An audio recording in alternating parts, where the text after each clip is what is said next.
Good job, Captain James. The plane is waiting on the tarmac for you and the team, but be quick. You don't want to remain in country for too long. Understood, sir. We'll be there. Okay, what's next? Kansas team.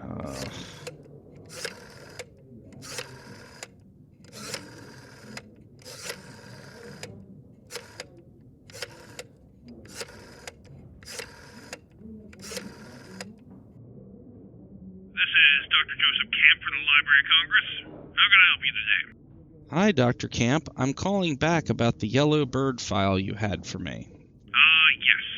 1 second. Go ahead, Mr. Edwards. The Kansas team is on site, and they've been briefed. Excellent. How did Scott and Eddie sound? Scott sounded irritated. I didn't hear anything from Eddie on the call. I expected as much, considering one of their own was replaced by Mr. Reed. That isn't why he's irritated. Do you remember the friendly from Stafford? Mr. Harley Haney? Oh, him? You called him in? Yes. Given everything that happened between Dr. Kimball and Eddie, whatever this Outlook group is, I felt a familiar presence was needed. Yeah, remind me. What did, Tony say happened? He and his partner heard gunshots from Dr. Kimball's residence, and they immediately rushed in. Dr. Kimball told him that Eddie was having some sort of shell shock episode and felt his life was in danger. I see. Joe, what is Dr. Clark working on? Eddie asked, but I had nothing I could tell them, because you didn't tell me. I think it's pertinent to know now. They might learn it at some point anyway. Listen, George. She was looking at books, papers, and other sort of things related to ancient history and other languages. That woman has an ironclad will. You're familiar with Dr. Wu, yes? Yes. She's sort of like him in how she was exposed to certain elements of what we do. And she didn't lose her mind to it. If they ask again, that's what you tell them. You know that sounds like bullshit, right? I can tell you right now they won't like that answer. I do understand that, yes, okay? But the less they know, frankly, it's the better. So you tell me, do you want them seeking out Dr. Wu on their own? Joe, we need to trust our people a little more with our intel so they can operate efficiently. I'm working on it. But you know how Fairfield is. Yes, I do. You tell the team what you need to tell them. Whether they believe you're full of shit or not, that's on them. Is there anything else? No, that's all for now. Alright then. Keep me posted. God damn it.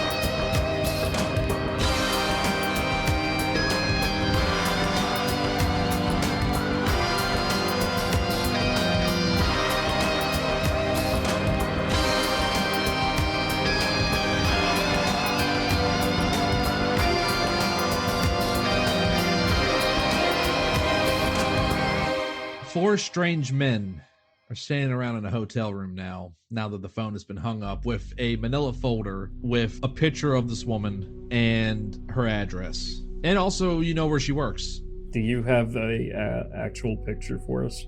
No, I don't, unfortunately. I'm sorry. She's got brown shoulder-length hair. She looks to be in her early to mid-40s. She's got laugh lines around her eyes, so, like, you know, some wrinkles. She has a nice smile as well from her university photo. Sorry, did you say she has glasses? I apologize. No, but we're going to say she does. Okay. Now, here's the question. Okay. Does Scott recognize her from anywhere? Like, not even having necessarily worked together before, but has he just seen her around in academic circles? Have you recognized her? Give me an N times 5 minus 20%. N times 5 minus 20. You got it. Yeah. Success. 60 under 65. Damn. Forgot your Int was that high. You do recognize her, but you don't, like, actually know her. You've Sure read a paper that she did, having to do with basically early Germanic languages as well as Proto-Indo-European languages as well. Okay, you know what? I know how to tie this all in. So she's one of the few scholars out there who actually understands a lot about the Gothic language. Gothic being the written version of the Dalthnamion's of the Alagif. Yeah. Damn, bitch was working with the Necronomicon. Maybe. You don't know for sure, though. Yeah, when Scott was working on his own stuff with the Bishmansnaya Kaniga, working off the Dalthnamion's needing some Gothic work. Yeah. Bright woman. Had some very interesting insights into that time period. Mm-hmm. Yeah, kind of putting that together. He will tell the crew, like, well, if I think this threat is what I think it is, we could be dealing with something very nasty here. Well, let's not assume anything just yet. Maybe she's there, maybe she's okay. Get home early. That'd be nice. Yeah, who knows? Maybe she just decided to have a bender. Probably not right. So, what do you all reckon? Should we split up? Look at her home and her workplace at the same time? What's your name again? Reed. Matthew. Reed. What do you do, Reed? Well, you could say I'm something of a spy. I know how to get into buildings without being seen, and I know how to get into apartments without needing a key. Well, it sounds like you're perfect for this job then. Okay, that's good. Well, I think that's probably why I was picked. Okay. I'm sure all our talents will be useful. You'll just nod. Do you reckon we should bug her apartment? Bug it? I think we should go to her apartment first, because that's what we were told to do. Let's perform a wellness check, and then go figure from there. out all the spy nonsense afterwards. Sure. Reed will then go to a duffel bag that he has brought, kneels down, opens it, grabs some stuff from it, which he stuffs into like a big overcoat that he will. I got a put question. on. Is everything in there and would be visible? Uh-huh. Okay. I mean, Oh, he's right. covering most of it with his body because he's kneeling in front of it, but if the others want to roll alertness Yeah, or that's what I was something- going to say. Everybody give me an alertness roll. That isn't absolutely gonna Reed. roll Can some I- alertness for I'm that. I'm just gonna go ahead and peek around his shoulder. Okay. No personal space whatsoever. Success. 63 under 67. And Harley Haney making a roll. Never thought I'd say those words. Failure, a 97 over 50. Yeah, Haney, you're just sitting there on the Nice. bed, but Scott and Eddie. The first thing that you see, like when he opens it, it's just a few layers of neatly folded clothing, which he then like pushes a bit to the side to reveal a lot of like electricians shit. Like there are wires and Wire strippers, pliers, yeah, stuff like exactly. Okay. Stuff like that. And then under that, he pulls out like some devices. But what you can see lying at almost the bottom is a disassembled submachine gun. Another German piece? Yep. It's an MP5 SD. that. Yeah, Eddie looks over your shoulder and is like, hey, nice. Now, here's a weird And question. Haney doesn't notice this because he's poring over his own, like, what would you call it, a case that's on the bed, and you see A he's bag or suitcase just or... checking on his. It would be a gun case for his Mhm. Oh, yeah. Yeah. Looks like he's just So, you been on ops before? A few different ones, yeah. You seen shit, right? The whole time he was just looking into his bag, getting stuff out. He turns around and just looks you straight into the eyes. Doesn't answer, but yeah, he just slightly nods. No, I've Just making sure we don't got no scrub here, you know? I've had some experience. That's good. Alright. Everyone good to go? Mm-hmm. Let's get this done and over with, right? I mean, did you guys want to get your own rooms here, or were you just planning on, is that in the agenda, or are you guys just immediately heading out? What are we doing? That'll... Let's- If we need I to mean, stay it's wellness here, check first, we'll- and then yeah, sure, we'll come here if we Okay. need to. But I'm actually, before we go, I'm gonna look over at Haney. Haney, is this your first field op? Aside from the other one where you weren't supposed to be on? yep, Seems like it. I mean, I've been doing work for the group, but first time I've been sent out of state. Well, I guess you got your wish, right? Yeah, looks like I did. Well, you're gonna see a lot more of what you saw last time. I'll tell you that. I figured as much. Just want to make sure you're prepared. And, try not to go around town telling everyone our business this time. You always were a joker. Yeah, it's not no fucking Alright. joke. If you get us Okay. killed, I will haunt you. Okay, Buckaroo. Let's go. Are we all gonna head out to Dr. Clark's apartment, or? Yes. During the whole conversation, the whole exchange, Reed is just looking from left to right, taking notice, but doesn't say anything. Yeah. I do have a question for Caius and Max. Does Haney look any different from when we last saw him? Does he look, or is he just the same middle-aged? He's maybe like a little leaner. I was gonna say that actually, yeah. But yeah. But that's about it. I mean, it looks like maybe he's settled down on the muffins. He is wearing a Kansas Chiefs hat. Yes. God, it's such bad OPSEC. Holy shit. Fuck. Can't escape it, man. Yeah, he's wearing a Kansas Chiefs hat, motherfucker. We talked about this. We did. I just realized now how bad that OPSEC is. That makes it even better. Let's be real. It's so good. He's so obvious. He's hiding in plain sight. Mm-hmm. I mean, y'all saw Haney in action. The man can drive a car. The man can shoot. Mm-hmm. At least two of you saw that, at least. Who knows? Maybe he's changed a bit. What did you do for work again, Haney? I'm retired. Before that? I was on the force. Cop. All right. Specifically a master trooper. Oh, maybe you'll know how to talk to some of them, and if we get on the wrong side of the law, right? Sure.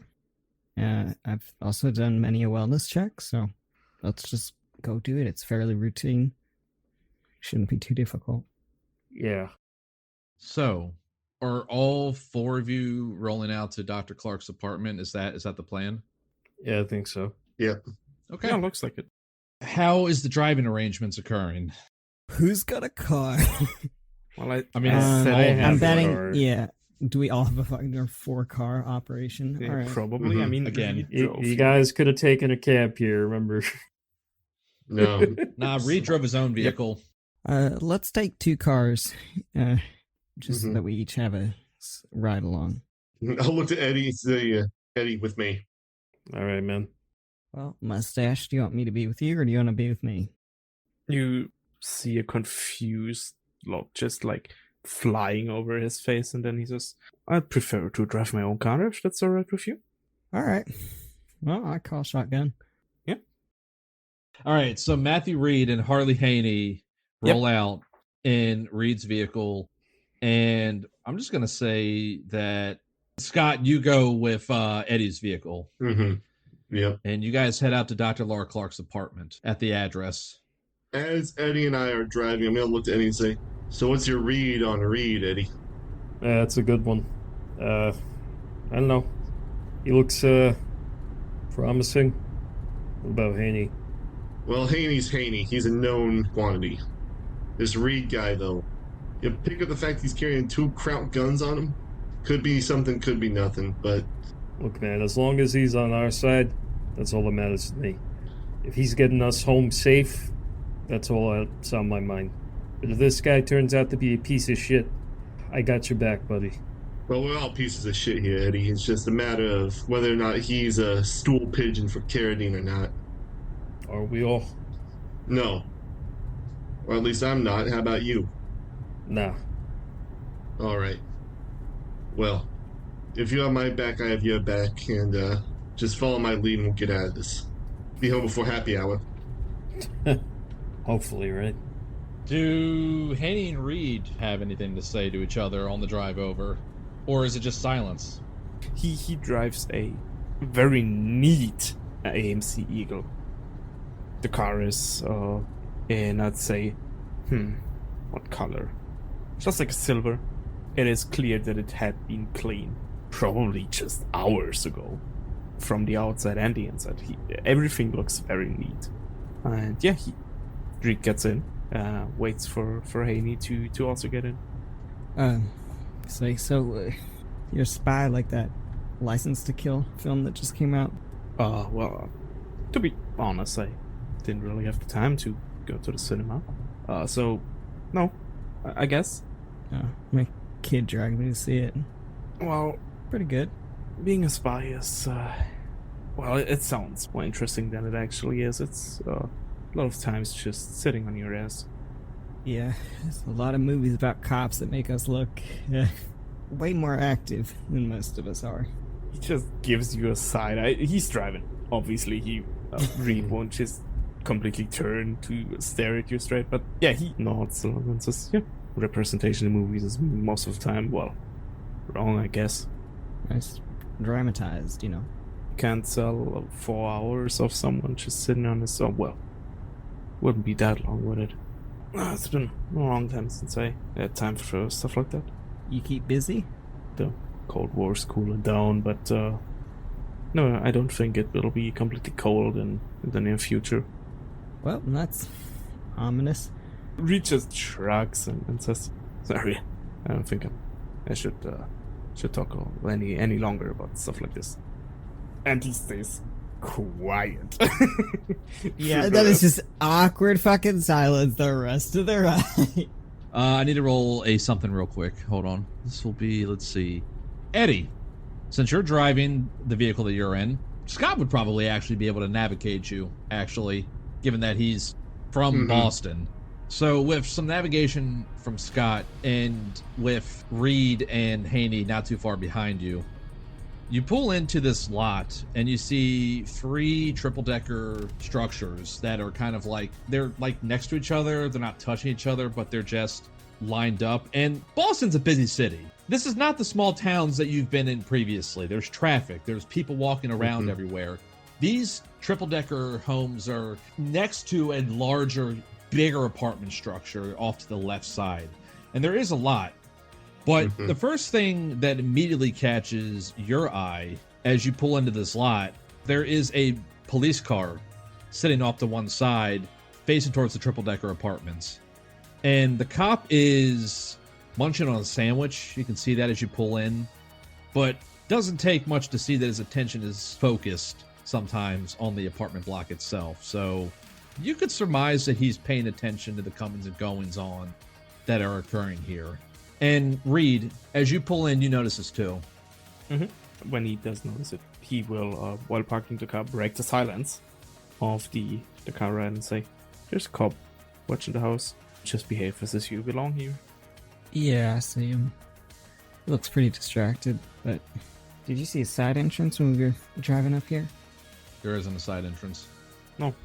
All right. And Eddie and Scott, any thoughts on this? There's no backyard at all. No. When I say triple decker, there's 3 different apartments like stacked on top of each other. Yeah. Like it looks like it could be a house, but people live here in 3 different floors, basically.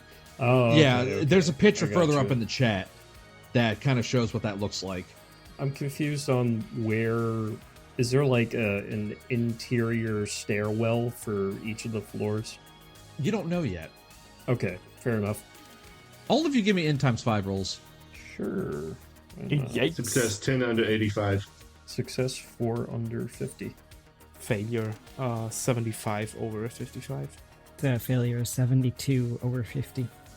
Eddie and Scott, if there's a police car here, first things that kind of go through your mind are either the guy's just sitting there or there's something more going on.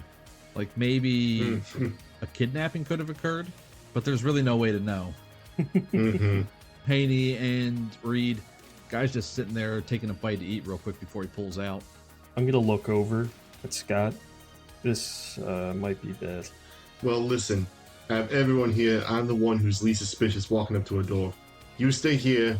I'll try to get Haney and Reed to stick around The too. cops here. That I'll go up solo to her door, pretend it's a friendly visit from another scholar.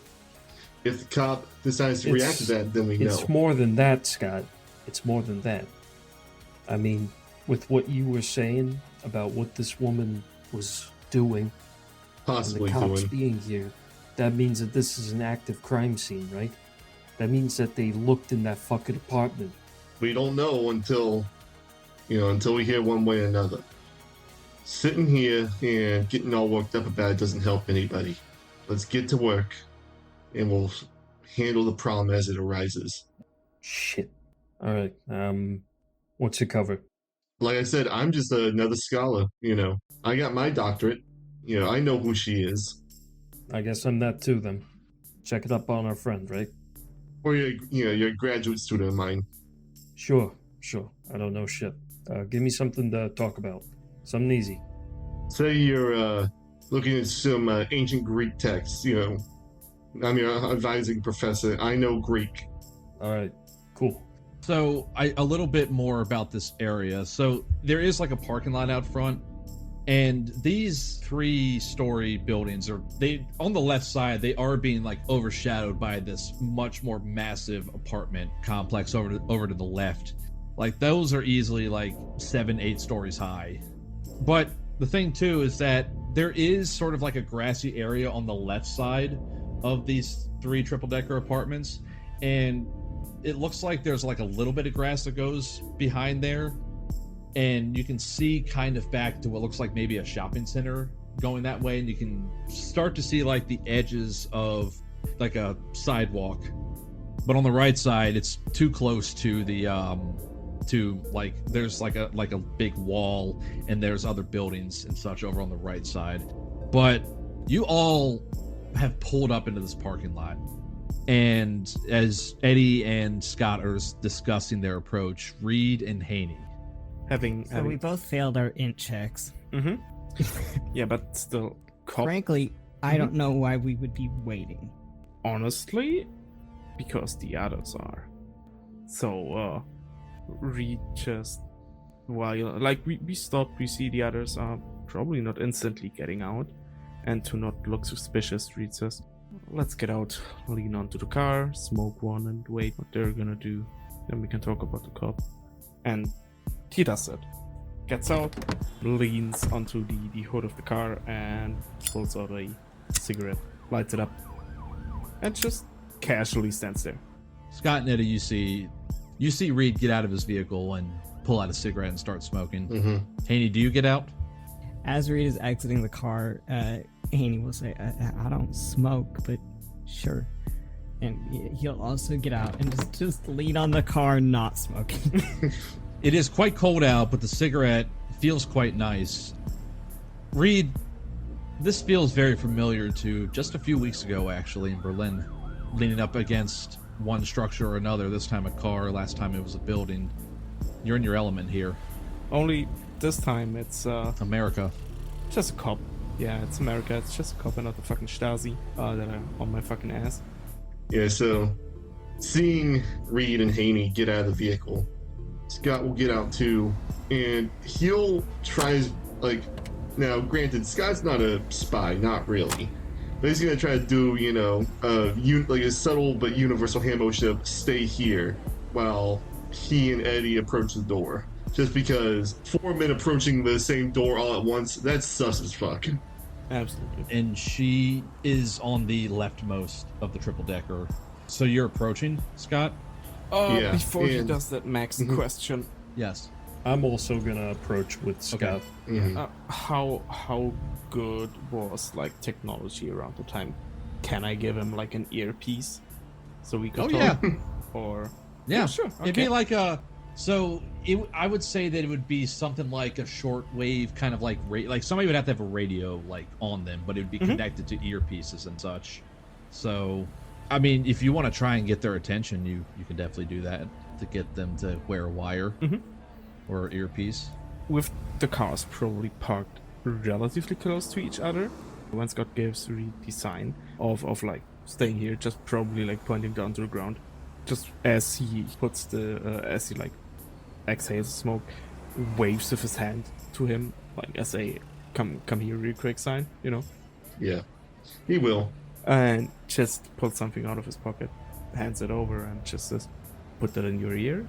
That's the receiver. if anything changes on the outside, I'll let you know. Yeah, Scott will very quickly, pick it up, shove it in his ear. For transparency, Now, question. I made a roll real quick. Mhm. Oh, may I roll stealth against it? Yeah, well, you got to beat a 44. Oh, come on, fuck you. Oh, Come on, you can do it. God. You can do it. Come on, Reed. We believe in you. I don't think I can. Yeah, I mean, it's a success, but it's a 37 under 60. Doesn't be a crit.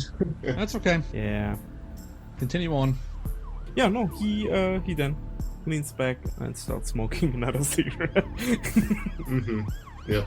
Yeah, from outside it should look like they shake hands, exchange like one or two sentences, and then with a nod say goodbye to each other. And Scott and Eddie, you guys approach the leftmost triple-decker apartment. There is a door on the front, and you are able to just walk inside.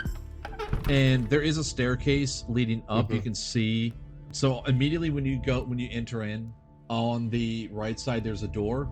You go up a little bit to the next story. There's a door on the right. Go up to the third floor. There's a door on the right. And you took a glance as you walked in, and you do see there's like 3 slots for mail, and the first one says Laura Clark. So you can assume that the first floor is the one that you need to go into. All right. Okay. Yeah, so Scott will make a show of like very visibly like exaggerated knocking on the door. Yeah, no answer. Dr. Clark, are you in there? It's Dr. Macallan. We talked on the phone. No answer. Gonna try the doorknob. Can I roll a stealth to see if I can do it like a little bit more subtly? To do what? To try the knob, like not fully open the door, just like trying to try to see if it's open or not. I mean, Without you without tried, the cop necessarily seeing it. not needed because it's locked. Oh, okay. Yeah. Look to Eddie. Gotta look back to where the cop was. The cop was standing. What's he doing now? Still sitting in his car. We're not out of view of him. Yeah, you're inside. But there is like a window on the front, but it's a small window, but you can see him. He's just sitting there still. Okay. Hey, spy boy, you hear us? I'm sending to you, you are receiving. It's not 2 ways. Right. I don't think Eddie understood it. Yeah, also Eddie didn't get one. You just speak into his ear, completely unhinged. Eddie's gonna lean over into Scott's ear, thinking that he could talk to Reed through his earpiece and say, "Hey, spy boy, door's locked." There's no response. Eddie, it's a fucking receiver, man. He can't hear us. How the fuck do I know? He's the one who gave it to you. He didn't tell me shit. So, what do you think? Well, I don't have a lockpick set, and there's obviously other people who live here, so I don't want to get loud. Right. And that fucking window's open. It'll be less suspicious if it's only one of us that goes and grabs the other 2. I'll stay here. It'll be even more suspicious if we walk out and walk back in with 2 more people. Yeah, well, we already crossed that bridge, didn't we? Alright, I'll wait here. You go get him. Scott will nod, and on his way out, he doesn't make a show of it per se, but definitely like pulls out his 357, checks it, puts it back in his holster. Hopefully before getting outside. Oh, definitely before getting. He's not a psychopath Okay. yet. All right. Actually, even before getting all the way there, Scott will try to get their attention. Mm-hmm. Just shakes his head and cocks his head back like, let's go. Is the cop like positioned exactly to look at like the entrance? You can't really tell from this angle. He's just sitting there. The car is like facing in the general area of like the 3 things. Yeah. And it's like on the very right side. You guys are on the left side. And like I said, he's just sitting there eating. He's just hanging out. Mm-hmm. Okay, well, and with just a glance to Haney, Reed says, as I said, just act like you belong. And yeah, strolls over. Okay. Okay. So, the 3 of you are heading in. It's such a stupid idea, but yeah. I fucking suppose so. I mean, only one of you can go. Haney could stay behind. No, he wouldn't though, would he? No, he wouldn't. All right. So the 3 of you head back inside. Scott, you gesture to the door. Reed nods in understanding. When getting in this little area, Reed says, when the cop gets too close when he actually comes up here, let me know. I've prepared some FBI cover for myself. It will withstand some scrutiny. And yeah, now I will give you the locksmith. Yeah, give me the locksmithing roll. A 62 under 83. Very good, very good. It takes you about a minute to get the door unlocked, but you crouch in front of it, and the lock pops open. So who goes in? Eddie will go in first. He'll have his gun unholstered. All right, you got 1911 in hand. Yeah, on the side, away from the window. Yeah. Obviously. Anyone else going in? Scott will go in behind him. 357 low ready. Okay. Anyone else going in?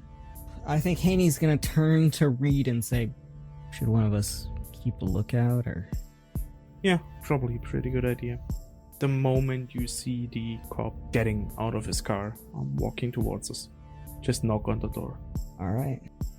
And yeah, Reed's going in and closes the I'll door. position Alright. myself in a way that I can see the cop. Easy enough But to he do. can't see me. So, the three of you, Scott, Eddie, and Reed, you all enter into this apartment. And you look around, and on the sides of the door, you can at least see on the one side, because the door would be covering up the frame of the other side, but there is some police tape that is hanging there, which likely had been over the entrance at some point. And you do see what looks to be some evidence markers strewn about, marking different things. You can see immediately that there is some scrape marks on the floor. Looks like a desk had been moved aside with significant force. It's not like overturned, but it's just like moved out of place. You know, there's like a scrape along the hardwood floor. There is what looks to be broken glass sitting next to this desk. Quick glance, it looks like it's a whiskey glass or a glass to put alcohol in. There's also just various papers scattered about. And inside this apartment itself, like it's kind of an open area. There is like some dividers that kind of separate out, like the kitchen doorway to the right from your guys' position kind of leads towards back the front of the building on this first floor where the bedroom would be. And there's like a bunch of pictures of Dr. Clark in various different stages of her life, you know, with her parents. There's a copy of her university photo. There is also a shit ton of books in here. If you guys wanted to take a look around, go for it.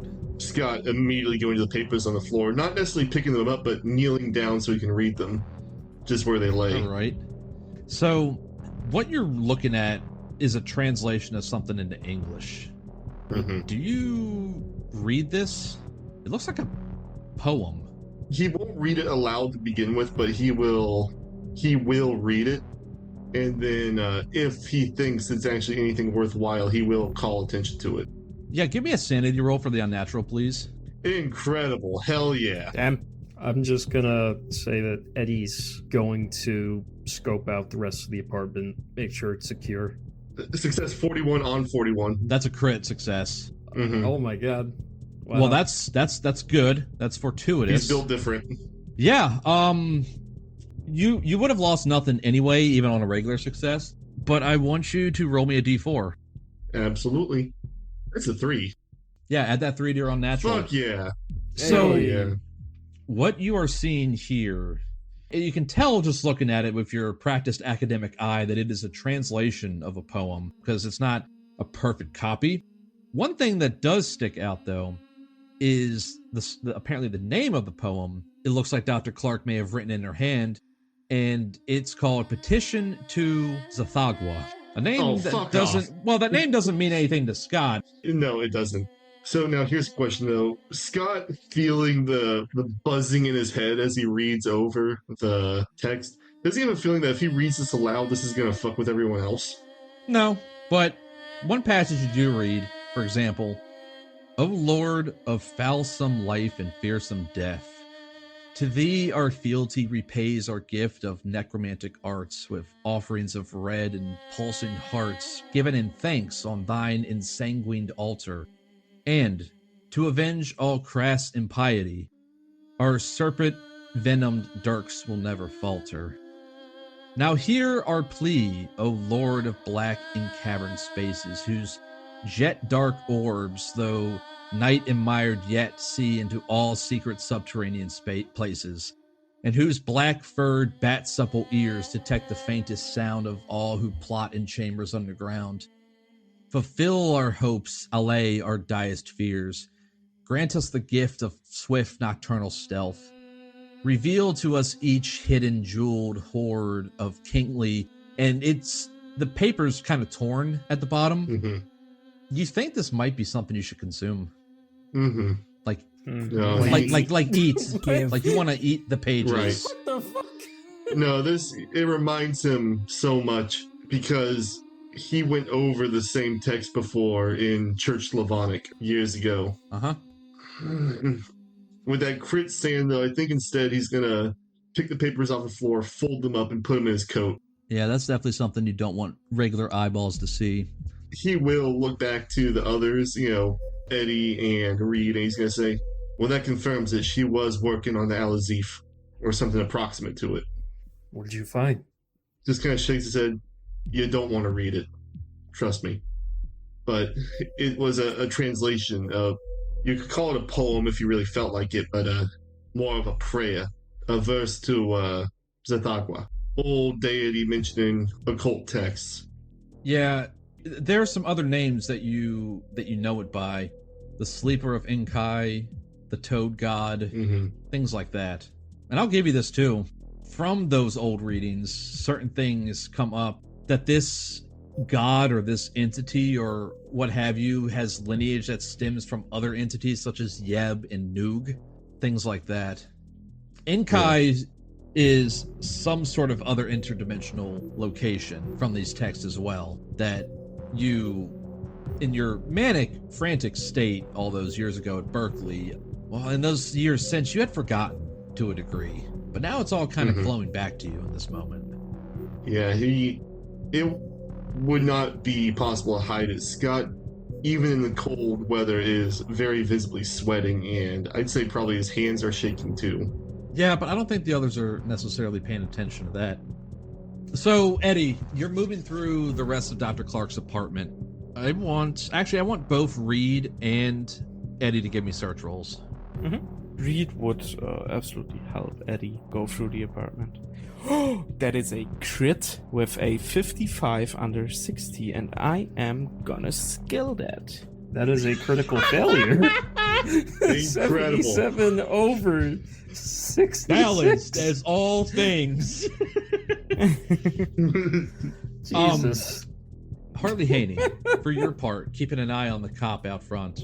Hasn't left his position, still staying in the car. Which, your cop brain, he's definitely keeping an eye on the place. Likely keeping an eye on comings and goings to the building. Give me an N times 5 roll at plus 20%, Harley Haney.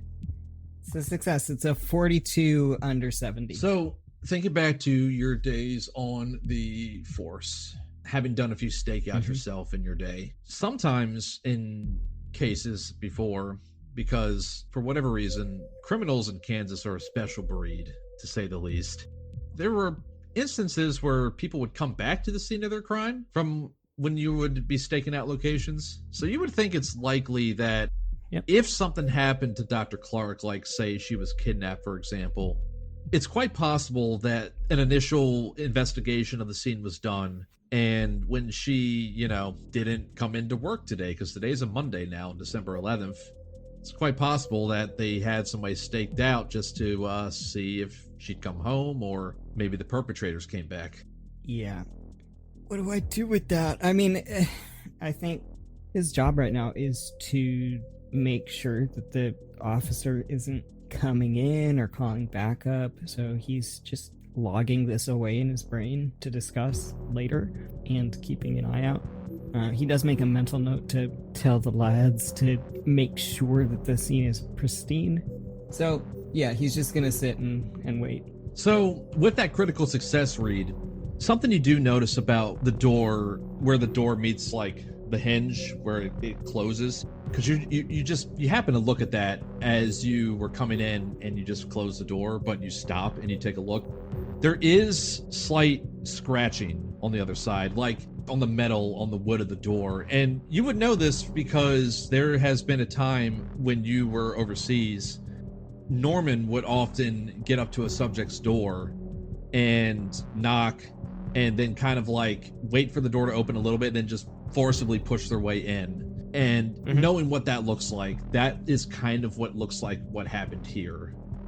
With this information, Reed would then out loud say, looks like kidnapping. Somebody forced the door open. That's at least what it looks like. So it makes sense that the cops watching. So whatever she was working on, maybe it's related, maybe it's not. However, someone wanted her or her work. Oh, I'm going to give you something else too. You know that she was kidnapped because looking at the floor, there are at least 3 faint sets of boot prints on the hardwood floor. Okay. And bending down to look a little bit closer, looks like there was dirt, like wherever they had come from had dirt caked on their boots. But 3 of them, and then there was a smaller set. Looks like they got mixed in with the dirt a little bit. It's faint, but it's noticeable. It wasn't marked with evidence markers, so you think the cops missed this. Reed then says out loud, let's say maybe 3 people, judging from the blueprints here. And Reed points it out. So they were either interested in her directly or maybe something she was working on. You said that there was a poem or something like that she was translating? Yeah, I pat my coat pocket. We can go over it later, but the original's not here, right? Not that I can see, no. Okay, so they probably did want her work, or either the police has it as evidence, or they stole it. Yeah, he takes a deep breath. Just that is something that should not be out there. It's something that only a very select few should have access to, that sort of thing. And whoever took the doctor here and took that, I'm gonna say they don't deserve it. Oh, if it is something close or related to the NHL, I don't think anyone should have it. But first of all, we gotta find it. So, Max, what is Eddie awarded with this critical failure? Nothing. Oh, I thought you were gonna make me like eat shit in the fucking apartment. No, you like, just fall flat on my face. It was a search roll. You just didn't find anything, and there isn't anything. Okay. You go into the bedroom and you look through the drawers, you look through the closet. There aren't any evidence markers in here because there's no evidence of anything having happened in here. But you don't really find anything. Haney, just for your part, the cop is still sitting there. He is, he hasn't decided to get out and come over. He's just watching. Is he taking particular note of anything? I mean, if he is, you can't really tell. All right. Thinking back to your training, you were taught to make it look like you weren't watching anything in particular, but like I said, he could just be pretending to be eating, like he's actually eating a sandwich, but he's also keeping an eye on the place, so. Yeah. Is there, I guess, because I'm standing here and I'm watching this officer. Is there anything I can see in the hallway as I'm just? So there isn't really much here. There's like a small little space that goes beyond the apartment door here, and then it's the staircase going up. It's just like a little end table that's just sitting there, and then you're just kind of like by the front window. There really isn't anything. I mean, if you're just keeping an eye out, he hasn't come over yet. Is it like a super populated apartment complex? Yeah, I mean, there's a lot of cars out front. I mean, it is. Are there people walking around? Is there like a lot of music? Like, what is the general, like, does this feel like student housing? Like, well, seeing as though this has only got, 3 apartments and 3 people living in it. Oh, okay, I must have. So there's one triple-decker, another triple-decker next to it, and then another triple-decker. Now, granted, It is about 4 p.m. in the afternoon. So, I mean, there are cars pulling in, and there are some people getting out to go to the other apartment blocks. Okay. I'm sorry, I misunderstood. I understood that it was a triple-decker, but I didn't get that it was an apartment per deck. I thought that it was like I'm used to the student housing that I've lived in has had like several apartments per floor. So I don't know if this is student housing or not, or if it's just regular. Yeah. It's just in the area, like even if it's not designated student housing, it's in a university area. The officer's watching to kind of see if people are coming in and out of this spot. Do I see anybody lingering other than the cop? Do I anybody glancing suspiciously at the? Give me an alertness roll, actually. It's a 50-50 shot, baby. That is a failure, a 73 over 50. Nobody in particular jumps out to you. Haney has lost his win streak. He has lost his. I mean, the man's in his mid-50s. He's not as sharp as he used to be in his younger days. But no, nobody suspicious immediately jumps out at him. I mean, the cop is obvious. Back with the other gentleman in the apartment. Eddie, you come back out of the bedroom with nothing to show for it. When Eddie comes back from the bedroom, Reed will just go, find anything? Nah, nothing. Sorry. Okay. I think we're done here. Do we leave all these books? I mean, if we found that, I mean, how long have we been in here? Not longer than 5 minutes. 5 minutes. Yeah. If we go now and the cop asks what we were doing, we could just say that we were like trying really hard to get her attention. All right, take the lead. Reed basically just opens the front door again. Yeah, Scott, considering that you took a piece of paper that was next to an evidence marker, you think to take one of the other pieces of paper and put it in a spot. Yep. Yeah, and like I said, the cops didn't even notice the faint boot prints by the door, so... Right. We had mentioned the bookcase. He's not going to take anything from it, but just scan over it real quick, try and memorize some of the titles she has on there. There are a bunch of texts that you see on the wall that are in languages you do not understand, but you can definitely tell fit her profile. Okay. Yeah, just kind of scan over him real quick, nod, and for a piece of paper, that thing in his pocket feels real damn heavy as he walks out. Yeah. The thought of eating it comes back to your mind again. He's going to need some ketchup. So who's leaving out first? Who's going first? How are you staggering? What are we doing? Reed is going to be last. Let Eddie out first, then Scott. Yep, and it's getting locked. Yeah, I'll leave. Okay. Yeah. So all of you head out with Reed carefully closing the door, and you all leave, and you go to your respective vehicles. Unless you wanted to, like, on the way out, talk about where you wanted to go next. Well, we have no fucking leads at this point, right? Yeah, well, first thing first, we got to call CARRADINE. Back to the hotel. Yep. I mean, there also is a payphone out on the street. I guess, but we also probably need a hotel room. Yeah. Let's get away from this fucking cop. So that's the whole thing is, first off, away from the piggy, then find a payphone, preferably a couple blocks away, and then get lodging. In that order. Okay. So, same formation as when you guys got here. Reed and Haney in one vehicle and Scott and Eddie in the other. Yep. Yeah. Okay. So, Scott and Eddie, Eddie, you pull out of the lot in the Crown Victoria to head back in the direction of the Hampton Inn.